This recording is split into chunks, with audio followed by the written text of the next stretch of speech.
7:38 de la mañana, estamos de vuelta. Esto es Buenos Días por VPI TV. Como le habíamos anunciado, vamos a conversar con Lucila Velutini. Ella es directora de la Organización Nacional de Trasplantes de Venezuela sobre esta paralización del sistema de procura de órganos y tejidos desde hace casi 6 años y las consecuencias que esto ha tenido en la población más vulnerable. Lucila, gracias por acompañarnos. Bienvenida.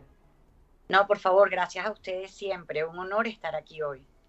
Gracias por compartir con la audiencia este tema de interés porque tiene que ver con los pacientes vulnerables y sobre todo con los niños. Recientemente hemos perdido a una niña quien estaba esperando por una donación de un órgano. Quisiera que pusieras en contexto a la audiencia y nos hablaras de qué ha pasado en estos últimos 6 años.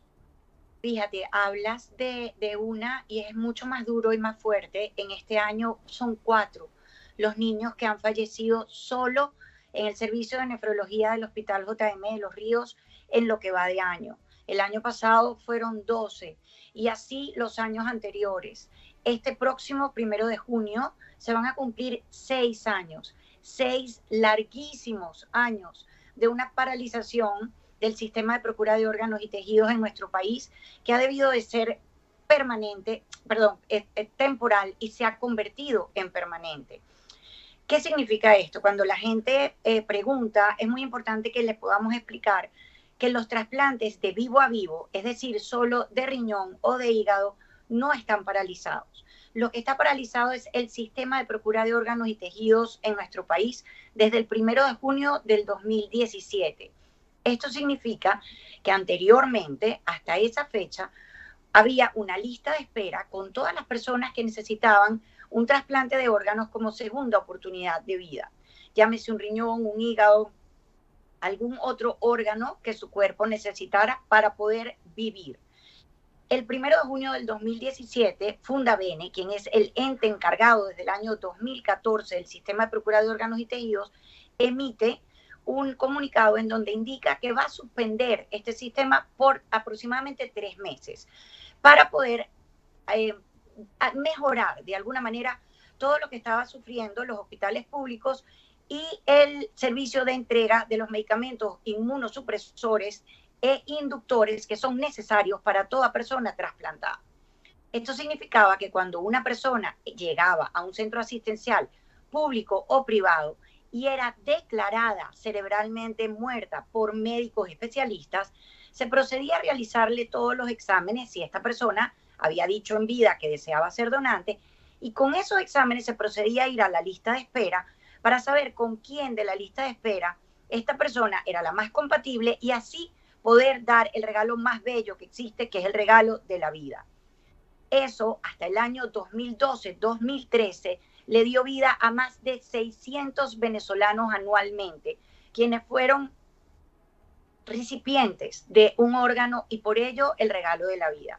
Esto, desde su paralización, ha dejado por fuera a un larguísimo porcentaje, pudiéramos hablar de más del 90% de las personas que esperan hoy por un trasplante como segunda oportunidad de vida y que no pueden tener acceso a ello porque no existe este sistema de procura de órganos y tejidos y solo dependerían de un familiar que pudiera ser donante, que está en condiciones para ser donante y que además debe ser compatible con esta persona.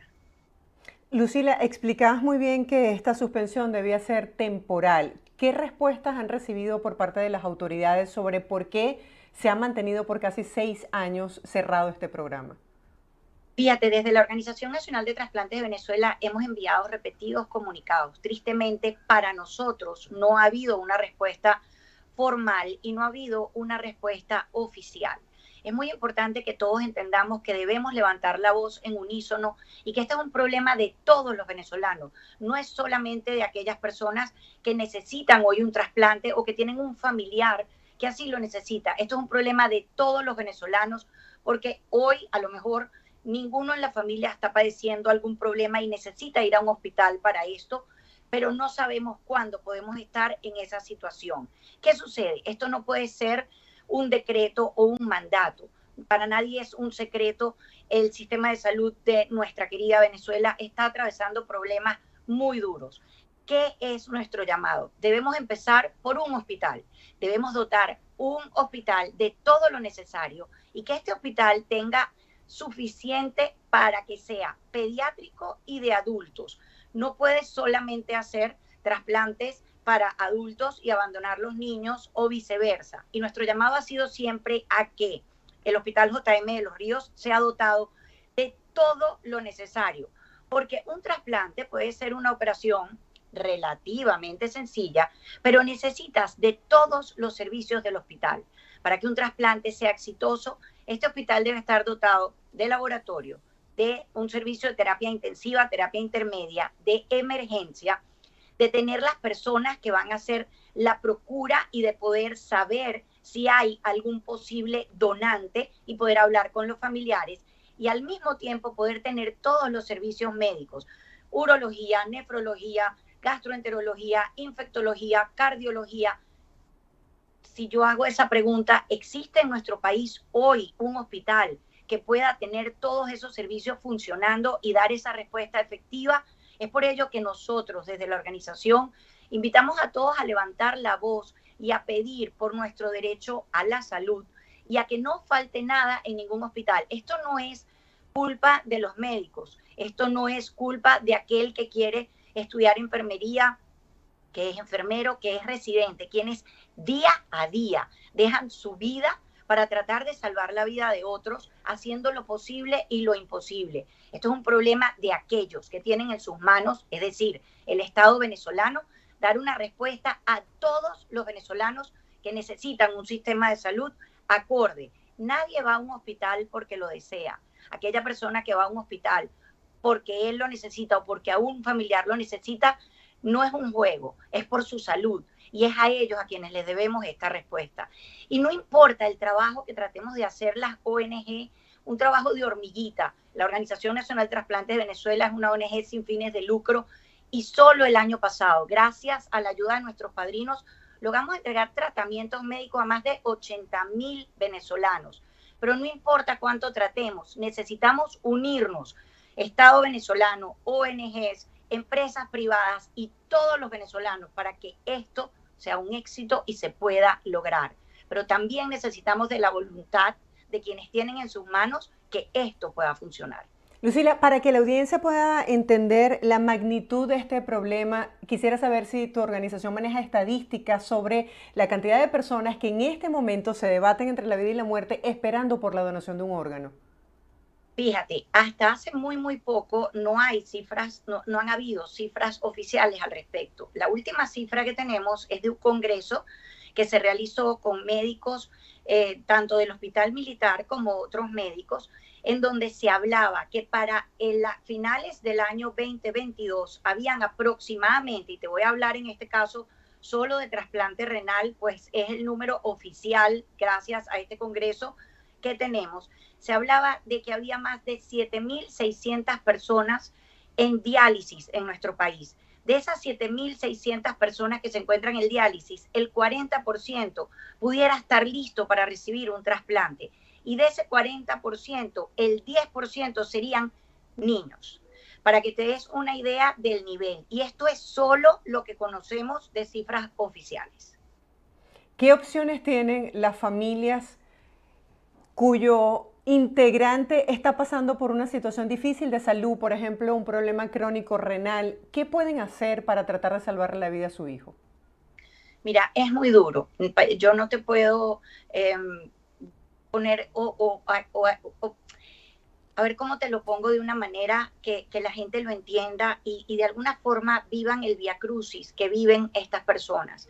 Cuando a alguien lo diagnostican con una enfermedad renal crónica y ya la enfermedad renal está en los niveles en donde tu riñón deja de funcionar y vas a necesitar diálisis como terapia sustitutiva para tener algo de calidad de vida, esto significa que este niño, vamos a hablar de los niños, pero pasa igual con los jóvenes y los adultos, esto significa que este niño va a necesitar ir al hospital 3 veces a la semana a pegarse a una máquina de diálisis que va a hacer las funciones de su riñón y va a limpiar su cuerpo de todo lo malo. No necesariamente cuando sale de diálisis se va a sentir bien, Hay días que se va a sentir bien, hay días que se va a sentir mal, hay días que puede tener algún tipo de fiebre, de algo que no le fue bien en la diálisis y se descompensa. Y esto no es por fallas en los médicos, esto es problemas de la misma enfermedad. ¿Qué sucede? Para que este niño pueda ir a diálisis 3 veces a la semana, en Venezuela el único hospital pediátrico que posee máquinas de diálisis para niños que pesan menos de 30 kilos es el Hospital JM de Los Ríos. Y tienen un servicio en donde, vuelvo y te repito, solo nos queda quitarnos el sombrero y aplaudir de pie a los médicos, enfermeros y a todo el personal de este hospital que, como te digo, deja su vida día a día tratando de dar vida. Pero no es suficiente, porque los niños en cualquier país del mundo en donde exista un sistema de procura de órganos y tejidos son los primeros en recibir un trasplante. Los niños en cualquier país del mundo donde hay un sistema de procura de órganos y tejidos no pasan más de un año en diálisis. En nuestro país tenemos niños que tienen más de 9 y 11 años pegados a una máquina de diálisis porque no hay una terapia sustitutiva de trasplante para estos niños. A veces preguntan, bueno, pero ¿por qué no se los da un familiar? Porque para que tú puedas ser el donante de ese niño, tienes que estar completamente perfecto de tu salud, tienes que poder ser donante y ser compatible con ese familiar. No necesariamente el 100% de las veces eso es así. Háblanos acerca de la realidad del donante. Siempre existe como ese temor de que esto se pueda prestar para otros delitos, como por ejemplo el tráfico de órganos. ¿Hay esa sensibilidad o esa conciencia de los ciudadanos de querer donar sus órganos? Mira, hay que hacer más trabajo al respecto, pero sí, hay conciencia. En nuestro país se habla al respecto, pero qué bien que traes a colación lo que dices. La donación debe ser un acto completa y totalmente altruista. El regalo de la vida, como bien decimos, es un regalo. Es algo que entregas voluntariamente y del cual no vas a recibir ningún tipo de remuneración al respecto. La venta de órganos es ilegal, absolutamente ilegal, penada por ley, está en nuestra Constitución y no solo va a la cárcel aquella persona que decide vender su órgano, va a la cárcel la persona que lo recibe, los familiares que estuvieron involucrados, el hospital que estuvo involucrado y los médicos que estuvieron asociados con esta venta ilegal de órganos. Háblanos acerca de lo que pueden hacer las personas que nos están viendo. Tienen un programa de padrinos. Coméntanos cómo Sí. se puede participar. La Organización Nacional de Trasplantes de Venezuela tiene un programa de padrinos hermosísimo en donde mucha gente se nos acerca a ayudar y gracias a ellos es que podemos nosotros ayudar de vuelta a tantos que así lo necesitan.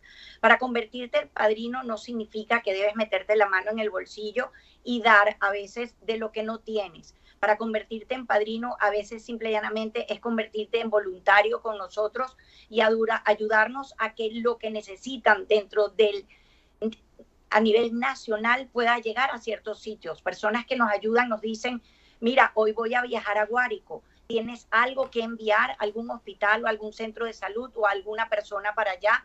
Y eso es de grandísima ayuda. Muchísimas veces se nos acercan personas que nos indican que un familiar falleció y tienen muchos medicamentos que no saben qué hacer con ellos. Pues nosotros los evaluamos, los categorizamos y los hacemos llegar a todas las personas que así lo necesitan para que a veces una persona que no tiene cómo comprar ese medicamento, con esa donación pueda salvar su vida.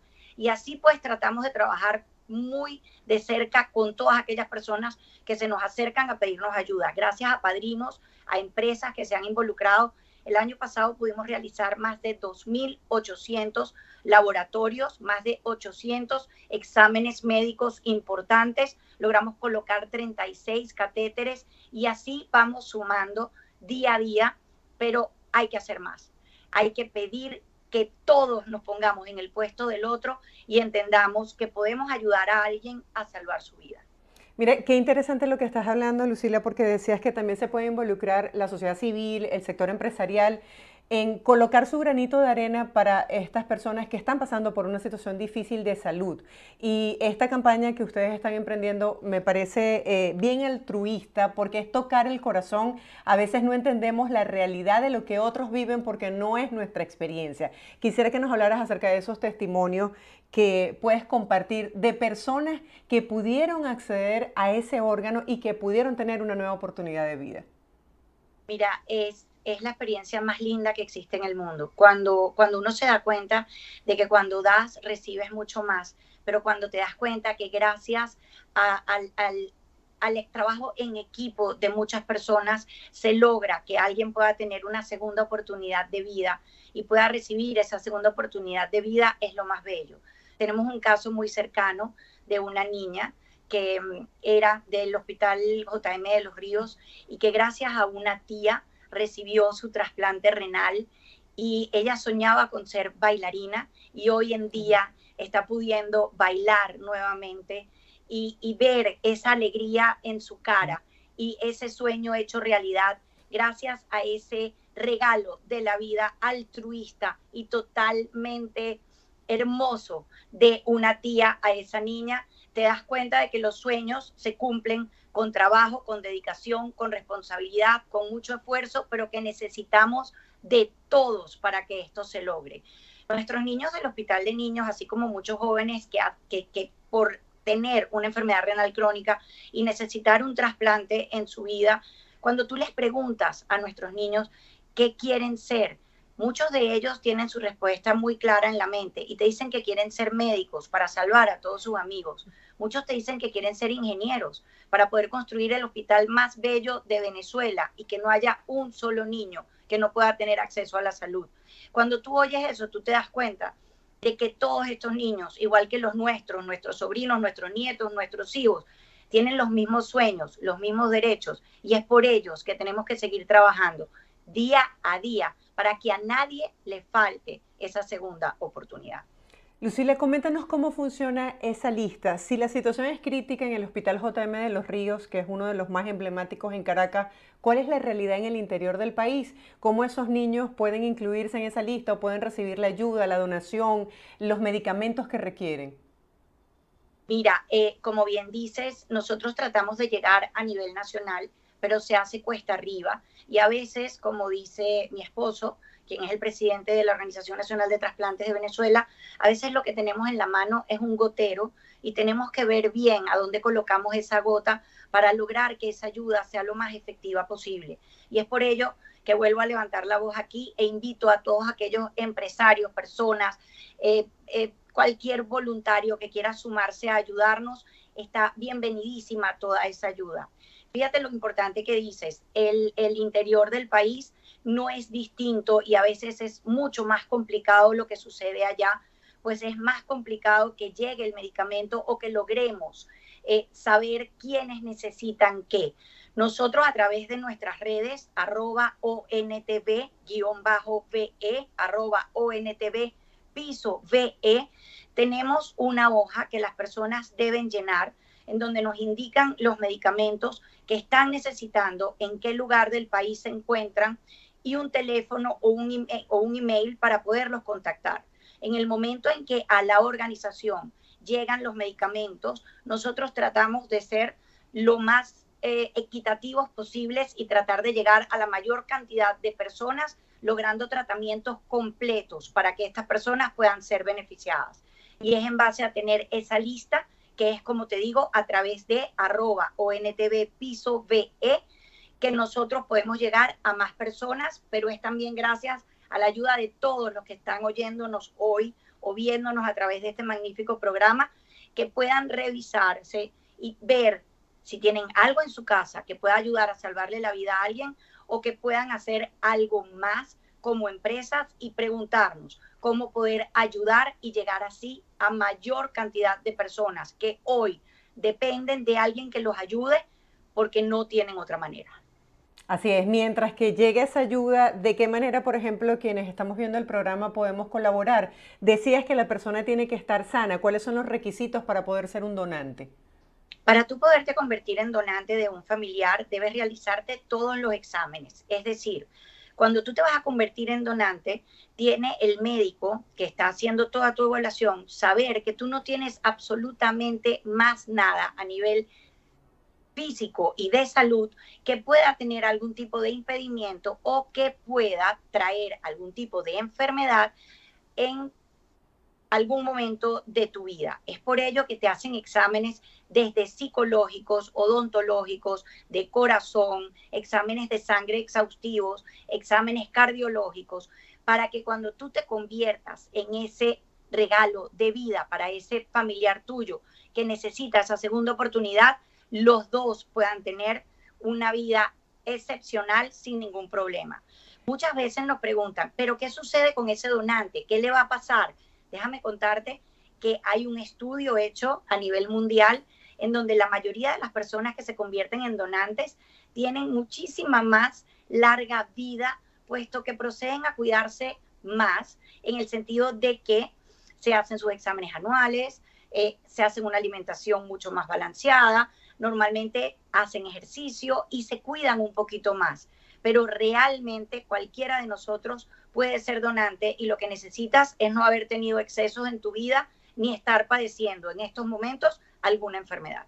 Gracias por esa aclaratoria y seguramente también le brindan el soporte emocional porque no debe ser fácil estar en esa lista sin saber qué va a pasar y cuál sería el futuro de ese familiar vulnerable que pasa por un difícil momento. Gracias, Lucila, Así por es. acompañarnos el día de hoy. Feliz día para ti y que Dios te bendiga por lo que haces.